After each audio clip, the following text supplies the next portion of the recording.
Education വ്ളോഗ്സിന്റെ പുതിയൊരു വീഡിയോയിലേക്ക് എല്ലാവർക്കും സ്വാഗതം. ഇന്ന് ഞാൻ വന്നിട്ടുള്ളത് കുറച്ച് കിച്ചൺ ടിപ്സുമായിട്ടാണ്. വളരെ എളുപ്പത്തിൽ നമുക്ക് ചെയ്യാൻ പറ്റുന്ന നമ്മുടെ വീടുകളിൽ ചെയ്യാൻ പറ്റുന്ന കുറച്ച് കിച്ചൺ ടിപ്സ് ആയിട്ടാണ് കേട്ടോ ഇന്നത്തെ വന്നിരിക്കുന്നത്. വളരെ സിമ്പിളായിട്ട് ചെയ്യാൻ പറ്റും, അതുപോലെ തന്നെ യൂസ്ഫുള്ളുമാണ്. അപ്പോൾ ഇന്ന് നമുക്ക് കോക്കനട്ടൊക്കെ ചേർത്തിട്ട് ദീർഘകാലം കേടുകൂടാതെ എങ്ങനെ വെക്കാമെന്നാണ് ഇന്നത്തെ വീഡിയോ. അമ്മച്ചിമാർക്കും അതുപോലെ തന്നെ വർക്കിംഗ് വുമൻസിനും ഒക്കെ ഒരുപാട് ഹെൽപ്ഫുൾ ആവുന്ന ഒരു വീഡിയോ ആണ്. വളരെ സിമ്പിളായിട്ട് നമുക്ക് റെഡിയാക്കി വെക്കാം, കുറേ നാളത്തേക്ക് നമുക്ക് സ്റ്റോർ ചെയ്ത് വെക്കുകയും ചെയ്യാം. അപ്പോൾ അങ്ങനത്തെ ഒരു വീഡിയോ ആയിട്ടാണ് ഞാൻ വന്നിരിക്കുന്നത്. എല്ലാവർക്കും വീഡിയോ ഇഷ്ടമായിട്ടുണ്ടാവുമെന്ന് വിശ്വസിക്കുന്നു. അപ്പോൾ കുറച്ച് നാളായിട്ട് ഞാൻ വീഡിയോസൊക്കെ ഇടാൻ വേണ്ടിയിട്ട് കുറേ ഡിലേ ആയിട്ടുണ്ട്. അപ്പോൾ ഇനിയുള്ള ദിവസങ്ങളിലൊക്കെ ഞാൻ കിച്ചൺ ടിപ്സും അതുപോലെ തന്നെ കുക്കിംഗ് വീഡിയോസും ഒക്കെ ആയിട്ട് നിങ്ങളിലേക്ക് വരുന്നതായിരിക്കും. എല്ലാവരും സപ്പോർട്ട് ചെയ്യുക. സബ്സ്ക്രൈബ് ചെയ്ത് കാണുന്നവരൊക്കെ സബ്സ്ക്രൈബ് ചെയ്ത് സപ്പോർട്ട് ചെയ്യുക. ഫ്രണ്ട്സിനും ഫാമിലിക്കൊക്കെ ആയിട്ട് ഷെയർ ചെയ്ത് കൊടുക്കാം. അപ്പോൾ ഇതുവരെ സപ്പോർട്ട് ചെയ്ത എല്ലാവർക്കും ഒരുപാട് നന്ദിയുണ്ട്. അപ്പോൾ നമുക്ക് വീഡിയോയിലേക്ക് പോകാം. നമുക്ക് നമ്മളുടെ തേങ്ങയുടെ ആ ഒരു നാച്ചുറലായിട്ടുള്ള ടേസ്റ്റോ അല്ലെങ്കിൽ നല്ല ആ ഒരു സ്മെല്ലോ ഒന്നും നഷ്ടപ്പെടാത്ത രീതിയിൽ തന്നെ ആയിരിക്കും കേട്ടോ നമുക്ക് ഇതിൻ്റെ റിസൾട്ട് കിട്ടുന്നത്. നല്ല ടേസ്റ്റാണ് ഇങ്ങനെ ചെയ്ത് വെക്കുവാണെങ്കിൽ. അപ്പോൾ നല്ല തൂവെള്ള കളറിലുള്ള തേങ്ങ വളരെ സിമ്പിളായിട്ട് നമുക്ക് ഉണ്ടാക്കി വയ്ക്കാം. ഒരു വർഷത്തോളമൊക്കെ ഇരിക്കും കേട്ടോ, യാതൊരു പ്രോബ്ലം ഉണ്ടാവില്ല. അപ്പോൾ നിങ്ങൾക്ക് എല്ലാവർക്കും ട്രൈ ചെയ്യാവുന്നതേ ഉള്ളൂ. നല്ല എളുപ്പമാണ്. അപ്പോൾ നമുക്ക് കൂടുതൽ കാഴ്ചകൾ കാണാം. വീഡിയോയിലേക്ക് പോവാം. ഞാൻ ഈ തേങ്ങ എടുത്തിരിക്കുന്നത് നല്ല മൂത്ത തേങ്ങയാണ് കേട്ടോ ഇതിനു വേണ്ടി എടുക്കേണ്ടത്. അപ്പോൾ ആ മൂത്ത തേങ്ങയാണോ നമ്മൾ എടുക്കുന്ന തേങ്ങ ചിലപ്പം വേഗത്തിൽ ചീത്തയായി പോകാറുണ്ട് കടകളിലൊക്കെ പോകുമ്പോൾ. അപ്പോൾ അതിനകത്തുള്ള ഒരു ടിപ്പ് പറഞ്ഞുതരാം. നമുക്കത് മനസ്സിലാക്കാൻ വേണ്ടിയിട്ടുള്ളൊരു ടിപ്പാണിത്. നമ്മളെ തേങ്ങയുടെ കണ്ണുണ്ടല്ലോ, 3 കണ്ണ്. അപ്പോൾ ആ ഒരു കണ്ണിൽ നല്ല ബഡ്ജായിട്ടിരിക്കുന്ന ആ ഒരു കണ്ണ് നോക്കുക. അതിങ്ങനെ നന്നായിട്ടൊന്ന് കണ്ടോ, ഇതുപോലെ ഒന്ന് പ്രസ് ചെയ്ത് കൊടുത്ത് നോക്കുക. അപ്പം നന്നായിട്ട് അതിനകത്തേക്ക് നല്ല ഹാർഡായിട്ടിരിക്കുവാണെങ്കിൽ അത് നല്ല വിളഞ്ഞ തേങ്ങയാണെന്ന് മനസ്സിലാക്കാൻ പറ്റും.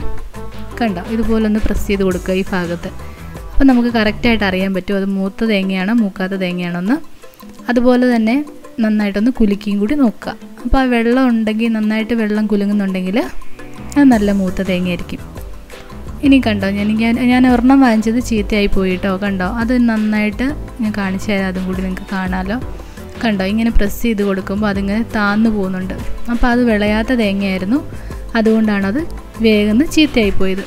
അപ്പോൾ നിങ്ങൾ തേങ്ങ എടുക്കുമ്പോൾ ശ്രദ്ധിക്കുക, ഇങ്ങനെ നല്ല മൂത്ത തേങ്ങ തന്നെ നോക്കി, നല്ല ചീത്തയാവാത്ത തേങ്ങ നോക്കി നമുക്ക് സെലക്ട് ചെയ്തെടുക്കാനായിട്ട് പറ്റും കേട്ടോ. നല്ല സിമ്പിളായിട്ട് നമുക്ക് വേഗം തേങ്ങ പൊട്ടിക്കുന്ന എങ്ങനെയാണെന്ന് പറയാം.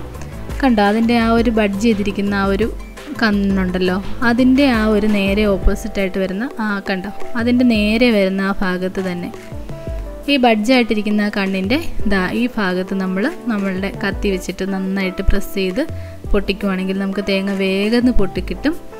അപ്പം നിങ്ങളിങ്ങനെ ഒന്ന് ട്രൈ ചെയ്ത് നോക്കണേ. നല്ല എളുപ്പത്തിൽ നല്ല കറക്റ്റായിട്ട് തന്നെ നമുക്ക് പൊട്ടിക്കിട്ടുകയും ചെയ്യും. ഇനി നമുക്ക് തേങ്ങയൊക്കെ ഞാനിവിടെ പൊട്ടിച്ച് വെച്ചിട്ടുണ്ട്. ഇനി ഞാനിതോടെ ഒരു കുക്കറിലാണ് ഇത് റെഡിയാക്കുന്നത് കേട്ടോ. നല്ല ചൂടുകട്ടിയുള്ള പാത്രങ്ങളിൽ നിങ്ങൾക്ക് റെഡിയാക്കാം. ഞാനിവിടെ കുക്കറിലാണ് ചെയ്തെടുക്കുന്നത്. കുക്കറിലാകുമ്പോൾ കുറച്ച് ചൂടൊക്കെ വേഗം തന്നെ പുറത്തേക്കൊന്നും പോവാത്ത രീതിയിൽ തന്നെ തേങ്ങയിലേക്ക് കിട്ടും. അതുകൊണ്ടാണ് ഞാനിവിടെ കുക്കറിൽ ഇത് റെഡിയാക്കുന്നത്. ഏത് പാത്രം വേണമെങ്കിലും ഇതിന് ഉപയോഗിക്കാവേ. കുക്കറിൽ വെക്കുവാണെങ്കിൽ അതിൻ്റെ ചൂടൊക്കെ കറക്റ്റായിട്ട് കിട്ടും. അതുകൊണ്ടാണ് ഞാൻ കുക്കർ എടുത്തിരിക്കുന്നത്. അപ്പോൾ 3 മുറി തേങ്ങ ഇതുപോലെ വെച്ച് കൊടുക്കുന്നുണ്ട്. ഇനി ഞാൻ അതിനകത്തേക്ക് ആ ഒരു കുറച്ച് വെള്ളം ഒഴിച്ച് കൊടുക്കാം. ഒരുപാട് വെള്ളം ഒഴിച്ച് കൊടുക്കരുത്. നമ്മളുടെ തേങ്ങാമുറി അതിനകത്ത് മുങ്ങിക്കിടക്കണം. പക്ഷേ തേങ്ങ ഫുള്ളായിട്ട് മുങ്ങിപ്പോകരുത്. തേങ്ങയുടെ ആ ചിരട്ട മാത്രം ഒന്ന് മുങ്ങുന്ന രീതിയിലായിട്ട് നമുക്ക് വെള്ളം ഒഴിച്ച് കൊടുക്കാം. ഇനി നമുക്ക് കുക്കർ അടച്ചു കൊടുക്കണം. ഞാനിവിടെ കുക്കർ അടയ്ക്കുമ്പോൾ വാഷറൊന്നും ഉപയോഗിക്കുന്നില്ല, വിസിലും ഉപയോഗിക്കുന്നില്ല. അപ്പോൾ നമ്മുടെ വാഷറും വിസിലും മാറ്റിയതിന് ശേഷം വേണം നമുക്ക് ഈ കുക്കർ അടച്ചു കൊടുക്കാനായിട്ട്. ഇതുപോലെ അടച്ച് നമുക്ക് നന്നായിട്ടൊന്ന് കുക്ക് ചെയ്തെടുക്കാം. കണ്ടോ, നന്നായിട്ട് തിളച്ചിട്ടുണ്ട്. അതിൻ്റെ ആ ഒരു കണ്ടോ വെള്ളമൊക്കെ നല്ല ഒരു ചുവന്ന കളറിലേക്ക് മാറിയിട്ടുണ്ട്.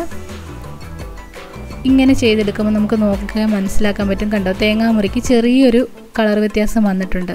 ആ ഒരു വൈറ്റ് മാറി വേറൊരു കളറിലേക്കായിട്ടുണ്ട്. ഈ സമയത്ത് നമുക്ക് ഫ്ലെയിം ഓഫ് ചെയ്യാവേ.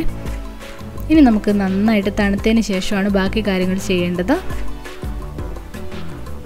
നമുക്ക് ഒരുപാട് തേങ്ങയുണ്ടെങ്കിൽ ഒരു 3-4 തേങ്ങയൊക്കെ ഉണ്ടെങ്കിൽ നമുക്കിങ്ങനെ ചെയ്ത് വെക്കാവുന്നേ ഉള്ളൂ.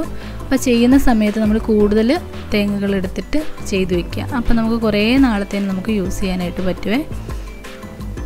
കണ്ടോ, ഇനി ഞാനിത് മാറ്റി കൊടുക്കുന്നുണ്ട്. നമ്മളുടെ തേങ്ങയൊക്കെ ഇവിടെ നല്ല കറക്റ്റായിട്ട് പാകമായിട്ട് വന്നിട്ടുണ്ട്. ഇനി ഞാനിത് തണുക്കാനായിട്ടൊരു പാത്രത്തിലേക്ക് മാറ്റുവാണ്. നന്നായിട്ട് ചൂടാറിയതിന് ശേഷമാണ് ബാക്കി ചെയ്യേണ്ടത്. പിന്നെ തേങ്ങ കൊണ്ട് നമുക്ക് ഇനി തേങ്ങ കൊത്തുകളൊക്കെ ഇടുന്ന കറികൾക്ക് വേണമെങ്കിലും ഈ സമയത്ത് നമുക്ക് ഈ ഒരു തേങ്ങ തണുത്തതിന് ശേഷം നമ്മൾ തേങ്ങ കൊത്താക്കി എടുക്കുമല്ലോ, ചില കറികളിലൊക്കെ ചേർക്കാൻ വേണ്ടിയിട്ടും അതുപോലെ പായസത്തിലൊക്കെ ചേർക്കാൻ വേണ്ടിയിട്ടും, അങ്ങനെ ആ ഒരു പായസത്തിലൊക്കെ ചേർക്കാൻ വേണ്ടിയിട്ട് നമുക്ക് ഈ സമയത്ത് തന്നെ മാറ്റി വയ്ക്കാം. ഞാനിവിടെ അങ്ങനെ ഇപ്പോൾ ഇതിനകത്ത് കാണിക്കുന്നില്ല, ഞാനിവിടെ തേങ്ങ ചിരണ്ടി എടുക്കുന്ന രീതിയിലാണ് കാണിക്കുന്നത് കേട്ടോ. അതിനകത്തെ തേങ്ങയുടെ ആ ഒരു ചിരട്ടയിൽ നിന്ന് തേങ്ങ ഒന്ന് വേർപെടുത്തി എടുക്കണം. ആ വേർപെടുത്തി എടുക്കുമ്പോൾ തന്നെ അതിൻ്റെ കറുത്ത ഒരു ബാക്കിലുള്ള കറുത്ത ഭാഗങ്ങളൊക്കെ നന്നായിട്ട് പൊയ്ക്കോളൂ കേട്ടോ. ഞാൻ കാണിച്ചു തരാവേ. ഇതുപോലെ ഒരു കത്തി എടുത്തിട്ട് നന്നായിട്ട് കുറച്ച് കെയർഫുള്ളായിട്ട് ചെയ്യണം. പക്ഷേ വേഗം ഇളകി വരും കേട്ടോ. നമ്മൾ കറക്റ്റായിട്ട് കുക്കായി കിട്ടിയിട്ടുണ്ടെങ്കിൽ നമ്മളുടെ തേങ്ങ നല്ല കറക്റ്റായിട്ട് കണ്ടോ ഇതുപോലെ അങ്ങ് ഇളകി വരും. നല്ല പെർഫെക്റ്റായിട്ട് നമുക്ക് കിട്ടിയിട്ടുണ്ട്. ഈ ഒരു പരുവത്തിന് വേണം കേട്ടോ നിങ്ങൾ എടുക്കാനായിട്ട്. കണ്ടോ അതിൻ്റെ ആ ഒരു കറുത്ത പോർഷനൊക്കെ നന്നായിട്ട് പോയിട്ടുണ്ട്. ബാക്കി പോകാത്തുണ്ടെങ്കിൽ നമുക്കൊരു കത്തി വെച്ച് നന്നായിട്ടൊന്ന് ബാക്കി അങ്ങ് ചിരണ്ടി കളയാം. ഇനി ആ കറുത്ത ഭാഗം കളഞ്ഞില്ലെങ്കിലും കുഴപ്പമില്ല. പിന്നെ അധികമായിട്ട് നമ്മളുടെ സ്റ്റൊമക്കിൽ അത് ചെല്ലുന്നത് നല്ലതല്ല എന്ന് ഞാൻ കേട്ടിട്ടുണ്ട്.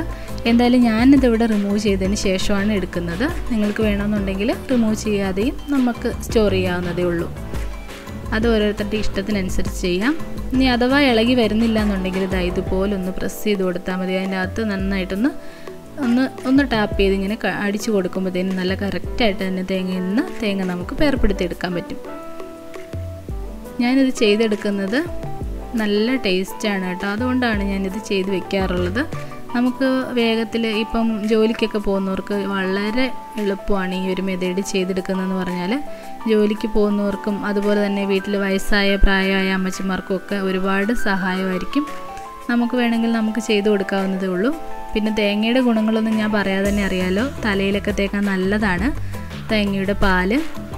തേങ്ങാപ്പാൽ എടുത്തിട്ട് ഡയറക്റ്റായിട്ട് ചെറുതായിട്ട് മുടി ഒരു ഡള്ളായിട്ടിരിക്കും. അത് മാറ്റാൻ വേണ്ടിയിട്ട് നമുക്ക് വേണമെങ്കിൽ കുറച്ച് മൈൽഡ് ഷാമ്പൂവിൽ നമുക്ക് അതൊന്ന് കഴുകി കൊടുത്താൽ നല്ല ഹെയർ ഗ്രോത്തും കിട്ടും കേട്ടോ. ആഴ്ചയിലൊരു 2 തവണ ചെയ്താൽ മതി, നിങ്ങൾക്ക് വ്യത്യാസം മനസ്സിലാക്കാൻ പറ്റും. അപ്പം തേങ്ങയുടെ പാല് വെച്ചിട്ട് അങ്ങനെയും ചെയ്യാൻ പറ്റും കേട്ടോ. അപ്പം അങ്ങനെ നിരവധി ഗുണങ്ങളുണ്ട് തേങ്ങയ്ക്ക്. അപ്പോൾ ഇതുപോലെ ഞാനിവിടെ എല്ലാം ചെയ്ത് ചിരണ്ടി എല്ലാം റെഡിയാക്കി എടുത്തിട്ടുണ്ട്.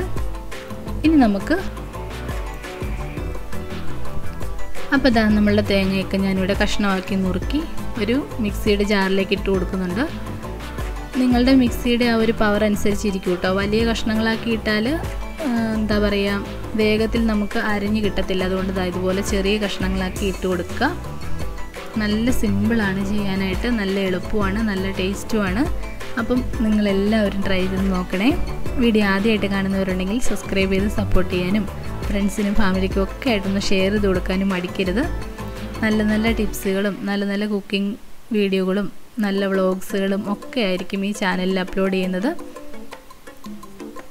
അപ്പം പിന്നെ സബ്സ്ക്രൈബ് ചെയ്യുമ്പോൾ ഒരു കാര്യം പ്രത്യേകം ശ്രദ്ധിക്കണം കേട്ടോ. നമ്മളുടെ ബെൽ ബട്ടൺ പ്രസ് ചെയ്യാനായിട്ട് നോക്കുക. ബെൽ ബട്ടണിൽ ഓൾ എന്ന ഓപ്ഷൻ കൊടുത്താൽ മാത്രമാണ് വീണ്ടും ഇടുന്ന നോട്ടിഫിക്കേഷനൊക്കെ നിങ്ങൾക്ക് കിട്ടത്തുള്ളൂ. അപ്പോൾ സബ്സ്ക്രൈബ് ചെയ്യുന്നവരൊന്ന് ശ്രദ്ധിക്കണേ.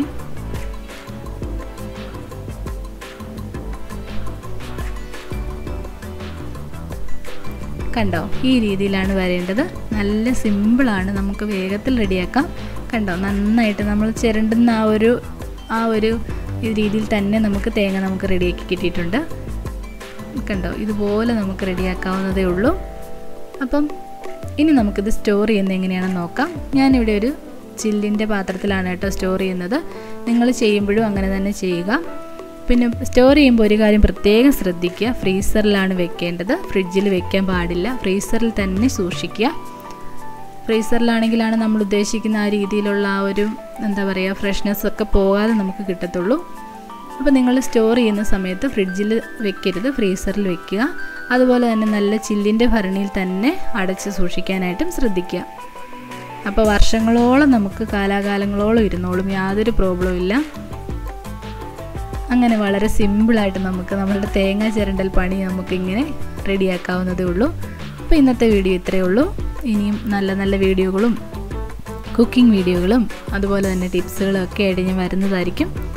ഇതുവരെ സപ്പോർട്ട് ചെയ്ത എല്ലാവർക്കും ഒരുപാട് നന്ദി. തുടർന്നും വന്ന് വീഡിയോസൊക്കെ കാണാൻ എല്ലാവരും ശ്രമിക്കുമല്ലോ. അപ്പം അടുത്തൊരു വീഡിയോയിൽ വരാം. Thanks for watching.